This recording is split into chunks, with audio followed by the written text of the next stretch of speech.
Chairman সাহেব নিজে অসুস্থ থাকে, কিছু অসুস্থ থাকার পরে উনি নিজে মিটিং করেছেন।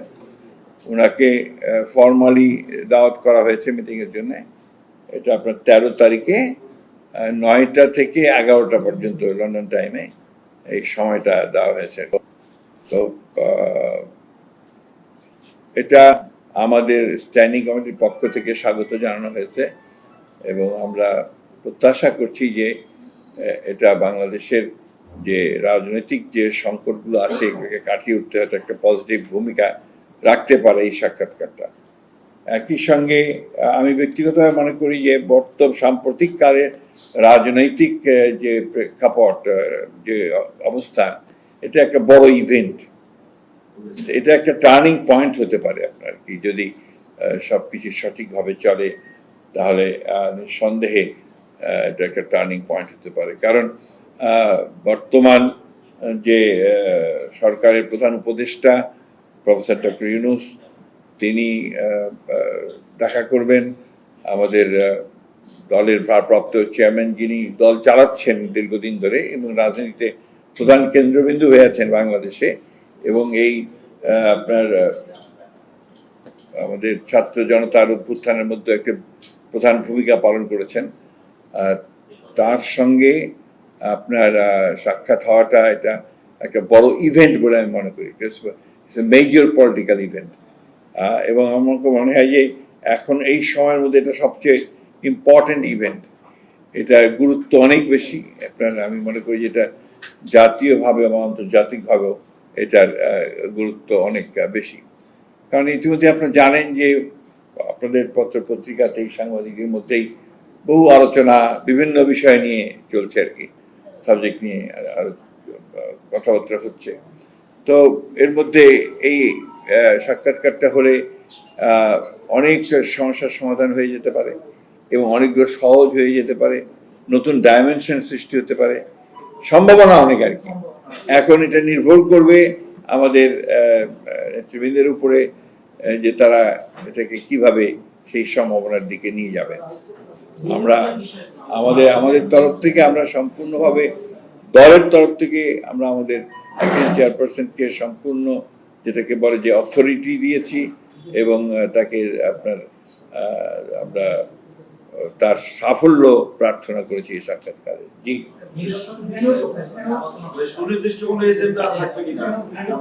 এখানে সুনির্দিষ্ট কোনো এজেন্ডা নেই। ভেন্যুটা হচ্ছে উনি যেখানে আছেন, আপনার যে হোটেলটা, নামটা হচ্ছে আপনার, হ্যাঁ, ওইখানেই হবে এটা মেট্রো, এবং ওখানেই তার সঙ্গে আপনার ইংল্যান্ডের deputy leader of the house আপনার উনি দেখা করবেন। এরপরে এই সময় অন্যান্য নেতা যারা আছেন তারা ওখানেই দেখা করবেন। ভেন্যু একটাই। বলছিলেন যে একটা রাজনৈতিক সংকট এটা উত্তরণ হতে পারে, এক ধরনের টানাপোড়েন চলছে, নির্বাচনের সময়সীমা নিয়ে গভর্নমেন্টের তরফ থেকে ঘোষণা করা হয়েছে প্রথমার্ধ ইলেকশন আপনারা চাচ্ছেন যে ডিসেম্বরে অমল অবস্থানে আছে, মানে এখান থেকে এই ডেভেলপ হতে পারে না। বললাম তো, যেটা একটা বিরাট সম্ভাবনার সৃষ্টি করেছে আপনার এটা। আমি তো রাজনীতিতে সবসময় আপনার খুবই ইতিবাচক মানুষ, এবং আমি সবসময় পজিটিভ দিকটাই দেখতে চাই, ব্রাইট দিকটাই দেখতে চাই। তাতে করে আমি করি এই একটা সুযোগ সৃষ্টি হয়েছে যেটাতে অনেক সুযোগ তৈরি হতে পারে, এবং সেই সুযোগগুলো তৈরি করার একটা সুযোগ এসছে আমাদের দুই নেতার। This is a proper time and proper venue, proper place, যেটাতে একটা নতুন একটা দিগন্তের উন্মোচন হতে পারে আর কি।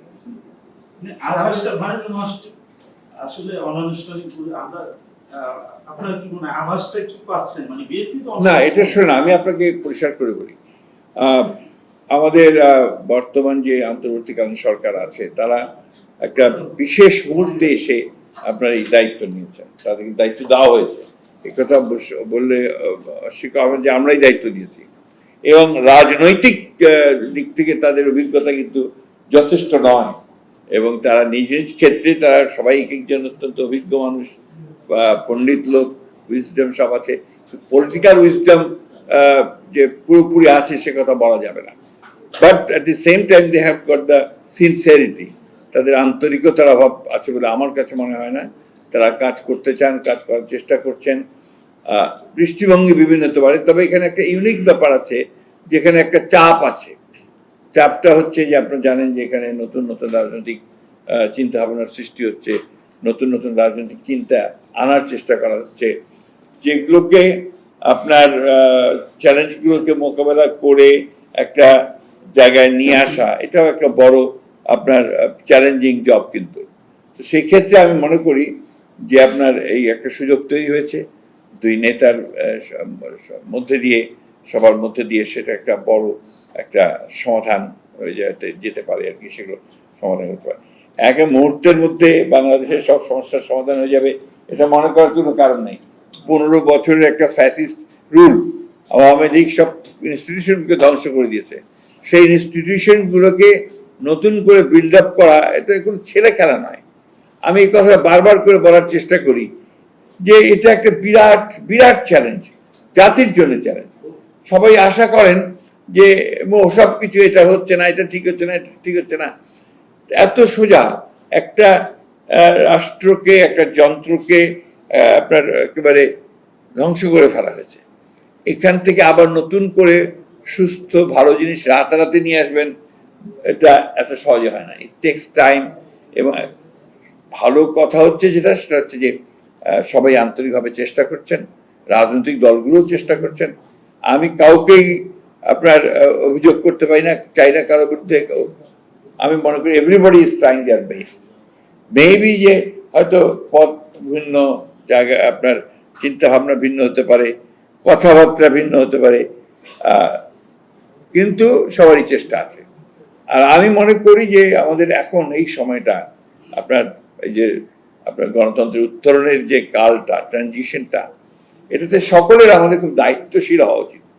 প্রত্যেকটা কথা আমাদের সাবধানে বলা উচিত। প্রত্যেকটি কথা আমরা এমনভাবে বলবো যে কথাগুলো আমাদের এই যে যাত্রা, একটা চ্যালেঞ্জ মোকাবেলা করার যে যাত্রা, এটা যেন বিঘ্নিত না হয়, ক্ষতিগ্রস্ত না হয়। এবং যেটা বারবার আমি বলে এসেছি, আমরা সবাই বলে এসেছি, যে জাতীয় ঐক্য ওই ক্ষেত্রে কিন্তু সবচেয়ে ইম্পর্টেন্ট। আগেও বলতাম, আপনারা যখন আমরা আন্দোলন করেছি, সংগ্রাম করেছি, তখনও বলেছি জাতীয় ঐক্যের কথা। এখনো আমরা বলছি যে জাতীয় ঐক্য হচ্ছে সবচেয়ে বড় প্রয়োজন আমাদের সামনের দিকে এগিয়ে যাওয়ার। সরকার বলছে